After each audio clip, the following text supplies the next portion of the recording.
माता पिता को भी कहना चाहता हूं, गुरुकुल के आचार्यों को, विद्यालयों के प्राचार्यों को मैं कहना चाहता हूं, और यहां बैठे हुए युवक और युवतियों को कहना चाहता हूं, यदि आप स्वस्थ, सुंदर, बलवान बनना चाहते हो, निरोग बनना चाहते हो, बिस्मिल भगत सिंह आज़ाद के समान यदि अपने भारत की रक्षा करना चाहते हो, तो आज से एक नियम बना लो कि प्रत्येक कन्या को आप बहन कहेंगे और प्रत्येक कन्या दूसरे लड़के को भाई कहेगी। भाई और बहन कहने में ही रोग चले जाते हैं और पवित्रता आ जाती है। करके देखिए, और इसी का प्रयोग कार्यालयों में कीजिए। जो विवाहित हैं उनको भी मैं कहना चाहता हूं, क्यों नहीं प्रयोग करते? इसलिए नहीं करते ना कि मामला गड़बड़ है। इसलिए ब्रह्मचर्य की रक्षा के लिए ध्यान रखना, यह साधन है। सात्विक भोजन, प्रतिदिन व्यायाम, आपके शरीर की शक्ति खप जाए। ब्रह्मचर्य, सर्वांग आसन, गाय का दूध, सब्जी, दिन भर पानी पीते रहना ताकि कब्ज ना हो। कब्ज नहीं होगी तो ब्रह्मचर्य की रक्षा होगी। रात्रि जल्दी सो जाना। जो रात भर जागते हैं, रात को वायु बढ़ती है, वायु मन को चंचल करती है और वो व्यक्ति कोई भी कुकर्म कर सकता है, वो अपने आपे से बाहर होता है। ध्यान रखना इस बात को। और रात्रि मंत्रों का पाठ करके सोइए। तन्मे मनः शिव संकल्पमस्तु। हमारे यहां ब्रह्मचारियों को ब्रह्मचर्य की रक्षा के लिए एक मेखला बांधी जाती थी, शायद आपने कभी देखी हो, और उस मेखला में एक गांठ होती थी, बहुत मोटी, मूंज की मेखला, पीछे मोटी गांठ। क्या रहस्य था उसका? कि ये विद्यार्थी सीधा ना सोए। सीधा सोने से ब्रह्मचर्य की हानि होती है, हमारे पेट का और उधर हमारे मूत्राशय का दबाव पड़ता है। इसलिए यदि आपने ब्रह्मचर्य की रक्षा करनी है, बिना स्वप्न के शांत निद्रा में सोना है, पवित्र बल को प्राप्त करना है, तो सदा करवट में सोइए। बायां करवट सबसे अच्छा है, दाहिना स्वर चलता है, शरीर में अग्नि का विकास होता है और सब कुछ पच जाता है। ध्यान रखिए, ये एक और साधन है। ये ब्रह्मचर्य के लिए लाभदायक चीजें। प्रतिदिन ब्रह्मचारियों का जीवन पढ़ो, देशभक्तों का जीवन पढ़ो, ऋषि दयानंद को पढ़ो, चंद्रशेखर आजाद को पढ़ो, राम प्रसाद बिस्मिल को पढ़ो, रानी झांसी को पढ़ो, दुर्गावती को पढ़ो, सुशीला दीदी को पढ़ो, जिसने अपना अंगूठा काट कर कलकत्ता में और उस खून से भगत सिंह को तिलक लगाया था। तुम मेरे भाई हो, मेरे खून का ध्यान रखोगे और अपने देश की आज़ादी के लिए जीवन भर काम करते रहोगे। और भगत सिंह ने एक अच्छे भाई होने के नाते जीवन के अंतिम श्वास तक अपनी भारत माँ की सेवा की और हंसते हंसते फांसी के फंदे पे चढ़ गया। अगर प्यार ही करना है तो इस तरह का प्यार कीजिए। याद रखिए, मैं ऋषि दयानंद ने ब्रह्मचर्य के बल से मृत्यु पर अधिकार किया। मृत्यु स्वयं नहीं आई, बार बार खटखटा रही थी। ऋषि कहता था चली जा, अभी टाइम नहीं है। उसके बाद बैठे, मंत्रों का पाठ किया और फिर अपनी आत्मा को छोड़ा। और यह स्थिति भीष्म पितामह की थी। ध्यान रखना, इस बात को समझना। और कितना बल था। कहते 2 खुखार सांड आ रहे थे, उत्पात कर रहे थे। पूरा बाजार जो था वो भगदड़ में था। स्वामी जी को पता चला बहुत खुखार खांड है। आपको पता ही है, सांड जब लड़ते तो कुछ नहीं देखते। अच्छे भले भले बलवान व्यक्ति डर के पीछे हट जाते। ऋषि दयानंद आगे बढ़े, प्राणायाम भरा, अपने बाजुओं को फैलाया और उन दोनों सांडों के सींगों को पकड़कर धक्का दिया और उन्हें दूर हटा दिया। ब्रह्मचर्य आप में बल भरेगा, सुंदरता बढ़ेगा, तेज भरेगा, बुद्धि को भरेगा, आपको जीने का आनंद आएगा। और जब उस जीवन की ज्योति, ब्रह्मचर्य की ज्योति को लेकर आप ओम का जप करेंगे तो भगवान आपको शीघ्र मिलेगा। पक्की बात कहता हूं। और ठीक इससे विपरीत, अंडा या खाने वाला व्यक्ति 20 जन्म में ब्रह्मचर्य का पालन नहीं कर सकता, वो जरूर अपने जीवन को बर्बाद करेगा, क्योंकि वो उत्तेजना पैदा करता है और वो व्यक्ति व्यसनी बनता है। शराब, मांस, दुराचार, गंदे गीत, अपने हाथों से कुचेष्टा करना, जीवन में गंदे विचार लाना, ये ब्रह्मचर्य का पतन है। जब तक आप 16 वर्ष से बड़े ना हो जाएं, 25 वर्ष से बड़े ना हो जाएं, तब तक विवाह की बात मत सोचें। और सोचें तो इस विचार को लेकर सोचें, मैंने जो जीवन में तप किया है मैंने जो विद्या प्राप्त की है, मैंने जो संयम किया है, इसके द्वारा अगर मैं इसका प्रयोग करूंगा तो अपने देश के लिए अच्छी बलवान सुंदर संतान दूंगा जो अपने देश को स्वतंत्र करवा सके, अन्यथा मैं अपने शरीर की शक्ति को बर्बाद नहीं होने दूंगा। हमेशा इस बात को भूलो। इसलिए भगवान वेद में कहता है अश्मा भवतु नस्तनु।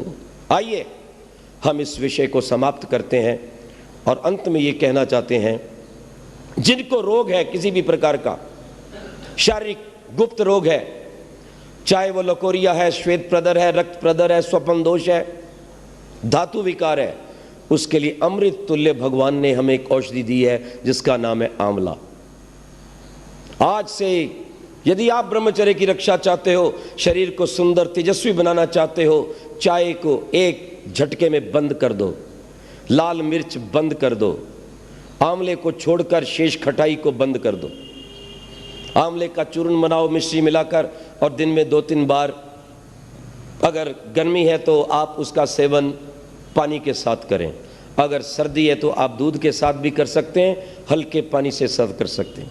ब्रह्मचर्य की रक्षा के लिए आप सर्वांगासन अनिवार्य रूप से करो, पूरे शरीर की रक्षा करेगा और आपके चेहरे को तेजस्वी और आपकी बुद्धि को सूक्ष्म माइक्रोस्कोपिक बनाएगा। सायंकाल प्रतिदिन बाह्य कुंभक प्राणायाम कीजिए। आर्य समाज में आइए, आर्य समाज में हमारे जो लोग हैं, विद्वान हैं, पुरोहित हैं, सदस्य हैं, वो सब आपको ये बातें बता सकते हैं। रविवार को आइए, यहाँ पर बैठिए, यज्ञ कीजिए, जीवन में ज्योति को प्राप्त कीजिए, संसार को प्रकाशित कीजिए, कीड़े मकोड़े की तरह मत मरिए। जिंदगी उसी की है जिसका दुनिया नाम जपती है। अरे जिंदगी यूं तो कुत्ते और बिल्ली की भी कटती है, अच्छा है कुछ काम करना, देश धर्म का इस नाव में, नाव खाली हो तो मझधार में पलटती है। कुछ शंकाएं, एक दो जो बहुत आवश्यक हैं, जिन्होंने हमारे विद्यार्थियों को भ्रष्ट किया है। पहली बात, ब्रह्मचर्य की हानि से कोई हानि नहीं, जैसे रोटी खाते हैं वैसे ये काम है। मैंने कहा महामूर्ख, ये रोटी वाला काम नहीं है। रोटी शरीर की आवश्यकता है, वो शरीर में बल बढ़ता है, तेज बढ़ता है, खून बढ़ता है, और इससे कोई चीज़ बढ़ती नहीं, इससे चेहरा जो है धूमल हो जाता है, पाचन क्रिया बिगड़ जाती। जो व्यक्ति ब्रह्मचर्य की हानि करता है, चाहे विद्यार्थी है, चाहे गृहस्थ है, चाहे वो वृद्ध है, पहला काम वो करेगी, उसके चेहरे को बर्बाद कर देगी। दूसरी बात, उसकी भूख कम हो जाएगी। तीसरा काम, उसे बार बार बुखार होगा। चौथा काम, उसे बार बार सर्दी लगेगी और जुकाम होने लग जाएगा। पांचवा काम, वो पाइल्स का रोगी होगा। लिख लेना मेरी इन बातों को, मैं दावे के साथ कहता हूं, क्योंकि जो आप खाते हैं वो गाड़ी का तेल है, पेट्रोल है, डीजल है, परंतु एक होता है इंजन ऑयल जिससे गाड़ी चलती है, और अगर इंजन ऑयल समाप्त हो जाए तो इंजन सीज्ड हो जाता है। और इस गाड़ी के लिए जो पानी पीते हैं, दूध रोटी खाते हैं, ये तो है इसकी खुराक, लेकिन इसकी जान जो है, इसका जो आधार है वो है ब्रह्मचर्य। जो इंजन की खुराक है वो ब्रह्मचर्य है। देखो, एक व्यक्ति रक्त देता है, रक्त देने के बाद बैठो भाई बैठो, इसको जूस पिलाओ, इसको दूध पिलाओ, पिलाते हैं कि नहीं? अरे महामूर्ख, उस रक्त से भी 100 गुना अधिक मूल्यवान तत्व हमारे शरीर का ये WRC है। याद रखना, WC, व्हाइट कॉर्पोरल्स, वो ज्यादा मूल्यवान है हमारे शरीर का रज और वीर्य। अगर रक्त देने के ऊपर ध्यान दीजिएगा, जूस चाहिए, तो जो व्यक्ति अपने शरीर की शक्ति को व्यय करता है, जो गृहस्थ अच्छी संतान के लिए अपनी शक्ति का व्यय करते हैं, आयुर्वेद उठा के देखिए क्या लिखा है, वो उसके तुरंत पश्चात दूध पिएं, इलायची डालें, उसमें पौष्टिक पदार्थ डालें कि जो शरीर की शक्ति क्षीण है वो पूर्ण हो जाए। मैं देश के विद्यार्थियों को कहना चाहता हूं, अगर कोई मूर्ख, नादान नेता, डॉक्टर, अभिनेता तुम्हें गंदी शिक्षा दे तो उसको नकार देना, और ऋषियों की परंपरा पे चलना जिन्होंने ब्रह्मचर्य के द्वारा संसार के अंदर अपना नाम किया और लंबी आयु पाई है। ध्यान रखना इस बात को। इसलिए मैं कहना चाहता हूं, उस रक्त से भी ज्यादा कीमती हमारे शरीर का रज और वीर्य है। ध्यान दो इस बात की ओर। कुछ लोग कहते हैं इससे कुछ फर्क नहीं पड़ता। ध्यान देना, तितलियां जब संसार की वृद्धि करती हैं, परस्पर जुड़ती हैं, तो मृत्यु का शिकार हो जाती हैं। आज के दिन गहराई से देखिए, जितने आपके हृदय रोग हैं, जितनी शुगर की बीमारी है, ध्यान देना, इन सब का एक मौलिक कारण है ब्रह्मचर्य की हत्या की संयम कोई नहीं करवा रहा। इसलिए ऋषि ध्यान ने कहा था गृहस्थ आश्रम में होते हुए भी अगर संयम और ऋतुगामी है तो ब्रह्मचारी के तुल्य है। मैं अपने भाइयों को, बहनों को, विद्यार्थियों को यही कहना चाहता हूँ, अगर जीवन का, धरती का सुख लेना है और शक्ति को अपनी मुट्ठी में बंद करना है तो ब्रह्मचर्य का पालन करो। कौन कितना सुंदर है, कौन कितना, किसका चित्र कितना सुंदर है, जितना उसका चरित्र सुंदर है। ध्यान दीजिएगा इस बात को। इसी ब्रह्मचर्य को आज केवल हमारे ऋषि नहीं, विदेशी डॉक्टरों ने भी माना है और उसे जीवन का प्लाज्मा कहा है, जिसके ऊपर ये शरीर खड़ा है, जो विद्युत शक्ति देता है, जो अंदर से चार्ज करता है पूरी बॉडी को। आज जो इतने भयंकर रोग आए हैं, ये आए इसलिए हैं कि ब्रह्मचर्य को विनष्ट किया जाता है। ईश्वर की अपार कृपा हो आप पर। आप अपने भोले शंकर के समान, ब्रह्मा के समान, राम के समान जिसने 14 वर्ष तक ब्रह्मचर्य का पालन किया, कृष्ण के समान जिसने विवाह के पश्चात भी 12 वर्ष तक ब्रह्मचर्य का पालन किया, ब्रह्मचर्य महत घोरम तीर्थवा 200 वर्ष, मैं ऋषि ध्यान के समान जिसने जीवन भर ब्रह्मचर्य का पालन किया, राममूर्ति के समान जिसने ब्रह्मचर्य का पालन करते हुए सैंडो को कहा था अगर तूने अंडे, मांस, बकरे खाए तो मेरे सामने आओ। कहते हैं 2 मुक्के मारे थे सैंडो ने राममूर्ति को। राममूर्ति दयानंद का अनुयायी था, उसने 2 मुक्के खा लिए, प्राणायाम भरा, कुछ नहीं हुआ।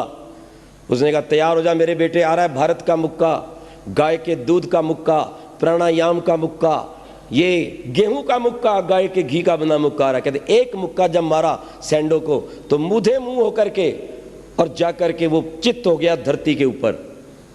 लोगों ने हाहाकार कर दिया, बस बस बस अब नहीं, अब नहीं। तो बोले दूसरा कौन खाएगा, मैंने 2 खाए हैं। ये है ब्रह्मचर्य की ताकत। इसलिए मेरे अपने देश के युवकों और युवतियों को कहना चाहता हूं, ब्रह्मचर्य के बल पर हमारे देश के वीरों ने, बिस्मिल भगत सिंह आजाद ने इस देश को आजाद करवाया।